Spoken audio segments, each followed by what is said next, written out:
여러분의 아침을 유쾌하게 열어드립니다. 조충현의 럭키 세븐.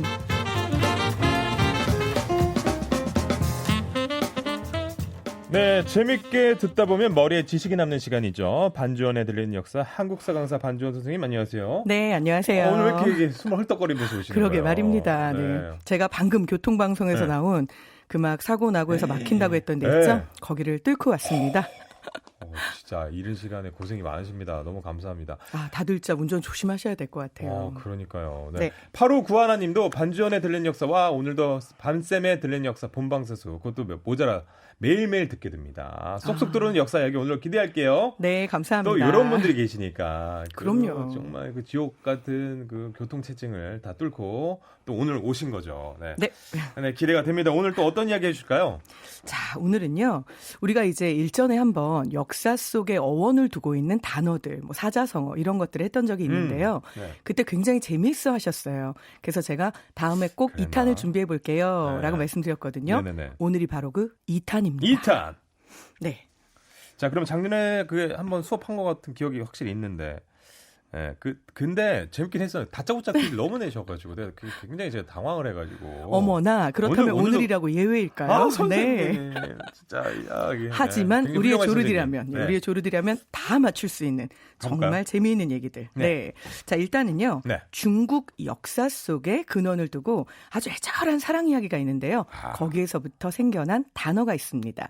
자, 과연 이 이야기를 다 듣고 그 단어는 뭔지 요걸 맞춰주시면 되는데요. 네. 자, 중국 남북조 시대 남조의 마지막 왕조였던 진나라가 드디어 망하게 됐습니다. 두구두구두. 네. 자, 그런데 이때 미모가 매우 뛰어난 낙창공주라는 공주가 있었습니다. 막창공주 아니고요. 낙창공주입니다. 낙창 굉장히 맛있죠. 네. 자, 그런데 이 굉장히 공주는요. 서덕원이라는 남자의 아내였습니다. 자, 그런데 이들은 슬픔을 직감합니다. 왜냐하면 망한 왕조의 공주, 그런데 더군다나 예쁩니다. 이 어마어마한 미모를 갖고 있는 공주의 훗날은 어떻게 될까요? 네, 유부녀이든 말든 결국 승정국가에서 이 공주를 데려갈 테고, 그렇다면 누군가 승정국의 권력자가 있겠죠. 그 사람들에게 실은 마치 짐짝 나누어 주듯이 이렇게 첩으로 나누어 주는 것이 당시에는 풍습이었습니다. 그래서 이 남편과 낙창공주는 자기들의 슬픈 미래를 예감하는 거죠. 네. 그래서 어떻게 하냐면 내가 당신을 꼭 찾아가겠소. 하지만 지금처럼 SNS가 없던 시절이죠. 막말로 낙창공주가 누구네 집에 첩으로 갔는지 알 길이 막막합니다. 자, 그래서 둘은 꾀를 내는데요. 거울 하나를 반으로 자릅니다. 그래서 이 부셔진 거울 반쪽씩을 갖고요. 당신이 만약 누군가 재력가의 첩으로 들어가게 된다면 이 거울을 장날 팔러 나오시오. 그러면 내가 어떻게든 그것을 찾아가겠소라고 이야기를 합니다. 자, 결국 이 낙창공주는요. 정말로 당대 최고의 재상이었던 집에 유력가의 첩으로 들어가게 되거든요. 네. 그런데 남편을 잊지 못합니다. 서덕원은요. 이 전쟁의 와중에 어찌어찌 정말 기적적으로 살아남았습니다. 그리고 아내와의 약속을 기억을 한 거죠. 그래서 당시에 수도였던 큰 대도시로 들어가서 혹시 깨진 거울을 팔고 있는 사람이 없는지 이것을 찾기 시작합니다. 그런데 아니나 다를까 사람들이 손가락질하며 웃는 곳이 있었습니다. 자, 거기에는 깨진 거울을 들고 누군가의 하인으로 보이는 남자가 너무나 비싼 값에 그 거울을 팔겠다고 시장 한가운데 장터에 자리를 잡고 있는 거죠. 사람들은 깨진 거울을 저 값에 누가 사냐며 비웃고 있었던 겁니다. 네. 하지만 서덕원은 알죠. 그 남자는 내 아내 낙창공주가 보낸 하인일 것이다. 결국은 이 너의 주인은 누구냐? 이 거울을 팔아오라고 한 주인에게 나를 데려다다오. 아니나 다를까 아내였던 낙창공주였던 거죠. 자, 매년 남편이 돌아올 걸 기다리면서 매년 약속한 날짜에 매년 약속한 장소에서 깨진 거울을 하인을 시켜 팔고 있었던 겁니다. 자, 그런데 당대 최고의 권력가의 첩이 된 아내 찾아올 수 있을까요? 자, 그런데 여기에서 사실은 정말 불행 중 다행이라는 말은 이때 쓰는 건가 봅니다. 자, 이때의 아내는요. 당시에 이 월국공 양소라고 하는 당대 최고 이 제일 1등 공신인 집, 이 수나라의 거의 재상급인 사람의 집에 첩으로 가 있었는데요. 전 남편 서덕원이 낙창공주에게 쓴 시가 있었습니다. 그런데 이 시를요. 지금 보는 이 주인에게 들켜버린 거죠. 사실 낙창공주의 미래가 어찌 될지 알 수 없는 상황이었잖아요. 하지만 우리의 수나라 월국공 양손은 매우 인품이 훌륭한 사람이었나 봅니다. 이 천만다행이네요. 사람이요. 네. 네. 재산까지 떼어주면서 결국 서덕원과 낙창공주가 다시 살 수 있게 배려를 해줍니다. 만약에 깨진 거울을 맞추지 못했더라면 네. 둘은 영원히 헤어져 살게 됐겠죠. 네. 자, 우리가 사랑하는 사람 혹은 부부가 이러이러한 것을 맡게 되다라고 할 때 두 글자 단어를 씁니다. 깨진 거울에서부터 유래한 이 말은 뭘까요? 뭘까요? 파경입니다. 네, 우리 파경을 맞다라는 얘기 하잖아요. 네네. 바로 이 말에서 파경이 유래가 되었습니다. 네, 오 지금 막 파경 중원 뭐 이런 얘기들 네. 써서 올리시는데요. 오, 센스. 엄밀히 말하면 네. 파경 중원은요. 네. 이별했던 부부가 다시 결합할 때 파경 중원이라고 하고요. 그냥 이별한 채로 헤어져 버리게 되면 파경. 파경이라고 부릅니다. 김영수님 세상에 김정희님 와 소름. 그래도 해피엔딩이라고 네. 1379님 되게 좋아하시고 지영미님 와 멋지다. 서정아님 우와. 예. 지금 여기 이야기에서 뭐 더 이상 할 게 없어. 감탄사만 계속 나오고 있습니다. 네. 이런 또 재미난 이야기를 또 해주시니까 집중해서 파경 신기합니다. 그럼 다음 단어는 또 뭐가 있을까요? 자, 선생님? 다음 단어는요. 네. 역시나 다짜고짜 퀴즈입니다. 그런데 정말 잘 맞출 수 있는 단어고요. 네. 세 글자입니다. 세 글자. 자, 이것은 논어에 나오는 공자의 이야기입니다. 네. 제나라 춘추오패의 하나였던 환공이 죽었습니다. 자, 그래서 묘당을 세우고 이제 각종 제사를 지내는 제기들을 쫙 진열해 놓았는데요. 이때 굉장히 이상한 술독이 하나 있었습니다. 자, 술이 들어가는 항아리죠. 이 항아리는요, 텅 비어 있을 때는 기울어져 있습니다. 그런데 희한한 게 술을 반쯤 채우면 똑바로 섭니다. 그런데 여기서 술을 더 집어넣어서 술이 가득 차잖아요. 그러면 독이 다시 휙 기울어져서 안에 있는 술을 다 쏟아버리게 되어 있었습니다. 신기하시죠? 그러니까 그리고 매우 이상하죠. 적당히 해라 이거죠. 네. 적당히. 자, 그래서 적당히. 결국은 이걸 보면서 공자가 제자들과 함께 네. 이 묘당을 찾았는데요. 박식했던 공자도 도대체 이 술독의 뜻이 뭔지 정확히 알 수가 없었습니다. 네. 그런데 담당 관리의 말을 듣고 드디어 무릎을 칩니다. 담당 관리가 뭐라고 얘기를 하냐면요. 저것은 옛날 제나라의 환공이 의자 오른쪽에 이것을 두고 가득 차는 것을 경계했던 바로 그 술독입니다. 라고 한 거죠. 이영화님이 네. 오뚜기인가? 내가 앉았던 자리 오른쪽에 오른쪽. 이것을 두고 보면서 오뚜기, 오른쪽, 오뚜기. 계속해서 네. 이게 다 찼다고 해서 내가 자만하면 화를 당한다. 그러니까 뭐든지 다 찼다고 해서 자만하지 말고 늘 부족함을 느끼고 좀 더 채워가려는 그 가운데만큼 찼을 때의 술독이 똑바로 서 있는 자세. 이걸 사람들은 배워야 한다라는 의미에서 이 말이 생겼는데요. 자, 우리는 이것을요. 이런 뜻으로 더 많이 삼습니다.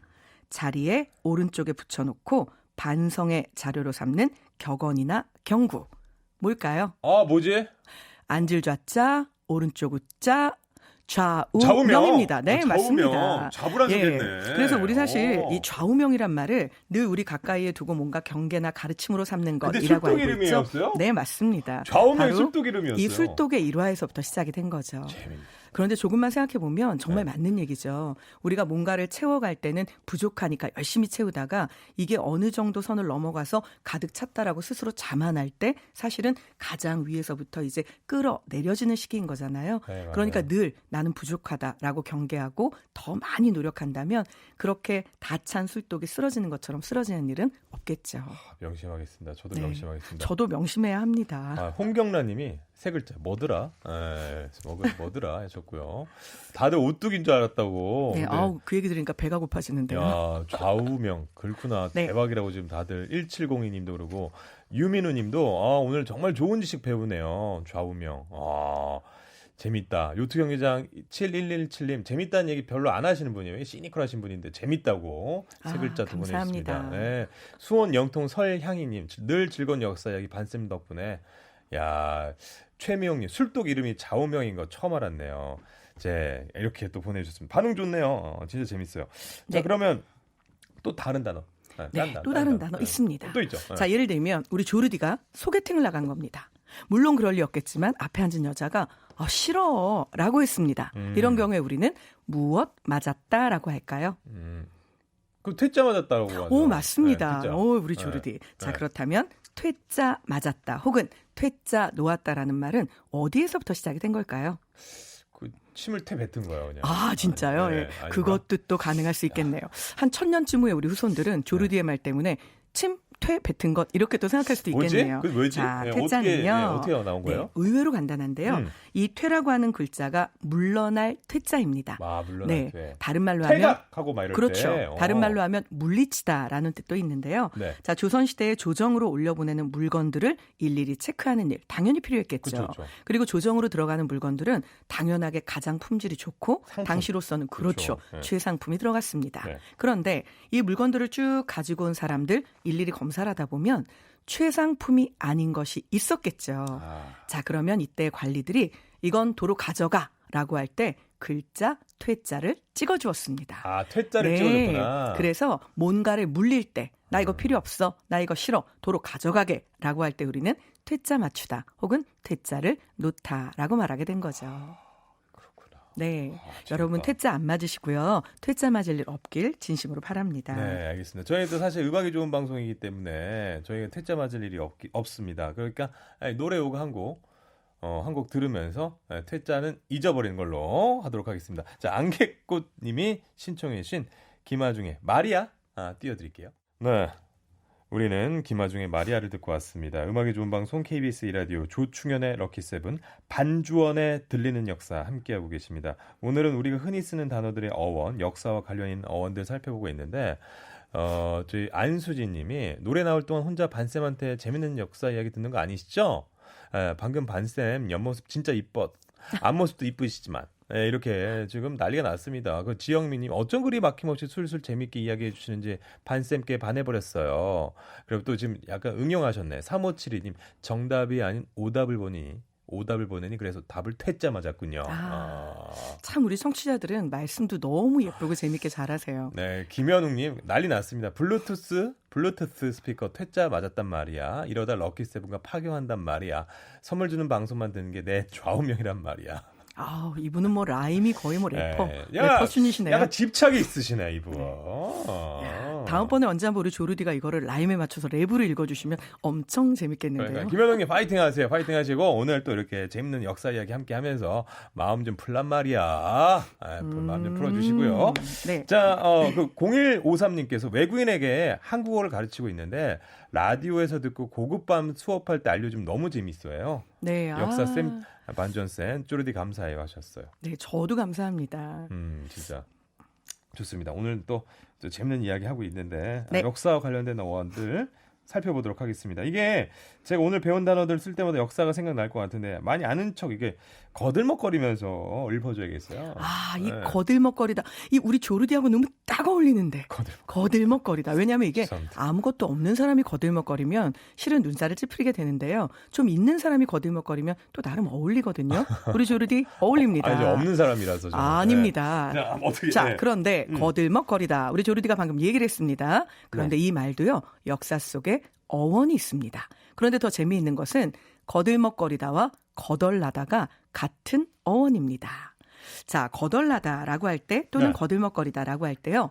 거덜이라는 말 있죠. 네. 이것은 조선시대 관직의 이름이었습니다. 거덜. 그러니까 관직의 이름이라고 잘 생각이 안 되시죠. 네네. 자, 이 관직은 뭘 하는 역할이었냐면요. 소나 말이나 마차, 그래서 운송수단을 관리하는 관직의 이름이었는데요. 네. 자, 이 사람들은 왕이나 높은 사람들의 행차가 있을 때 이 말이라든지 마차를 길을 틔워줘야 되잖아요. 네. 그래서 앞에서 자, 길을 틔우시오 이렇게 하면서 지나다녀야 했습니다. 예. 그러다 보니까 이 사람들은 좀 빠르게 걸어야 됐을 거고요. 자연스럽게 이 몸을 약간 우쭐거리면서 좌우로 흔들면서 빠르게 걸어 다녔겠죠. 네. 이 모양에서부터 시작된 말인데요.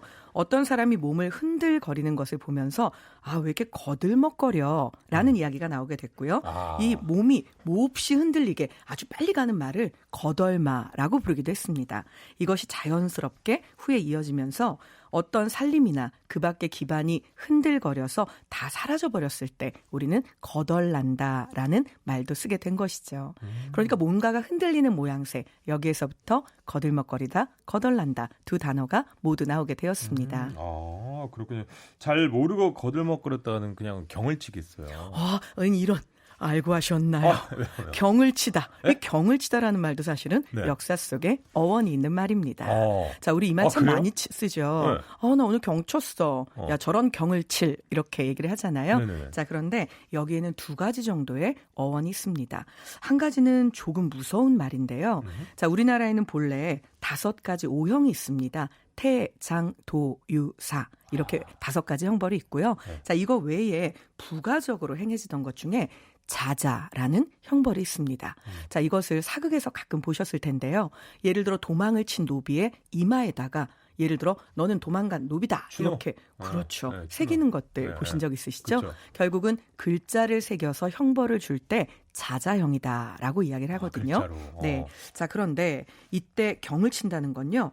도둑질을 하다가 관아에 끌려가게 되면 조선시대 영조 때까지는 관아에서 형벌로 이마에다 글자를 새겼습니다. 아이고. 그러니까 이런 글자를 새긴 사람은 결국 얼굴에 칼로 상처를 낸 다음에 거기에 먹물을 집어넣기 때문에요. 이건 뭐 당시에 레이저가 있는 것도 아니고 문신한 거죠. 예. 절대 지울 수 없는 사실 치욕의 글자가 이 얼굴에 새겨지는 것이죠. 네. 그래서 이 형벌의 이름, 그 이름 자체가 경이라는 형벌이었습니다. 그래서 경을 친다라는 말은 정말 이거는 인생에서 어떻게 벗겨낼 수 없는 그런 오류를 범하다라는 뜻이 되게 됐고요. 네. 또 다른 어원이 하나 있습니다. 자, 조선시대 때는 삼경이 되면 북을 친 다음에 통행을 금지했습니다. 그런데 이때 지나다니다가 지금으로 따지면 이제 순찰을 도는 포졸에게 잡히게 되면 신문을 받고 끌려가서 죄가 없다는 게 증명이 돼도 통행금지가 풀린 후에나 나올 수 있었어요. 그래서 밤새도록 고생했다라는 말로 아유 경을 쳤네라고 이야기를 했다는 것도 설로 전해집니다. 진짜 우리 생활 속에 스며든 역사 이야기들 굉장히 많은 것 같은데 또 단어들 어떤 단어들 역사 어원을 갖고 있을까요? 짧게 얘기해 준다면요. 네, 여기에서는요 조금 슬픈 역사 어원을 하나 말씀을 드릴까 하는데요.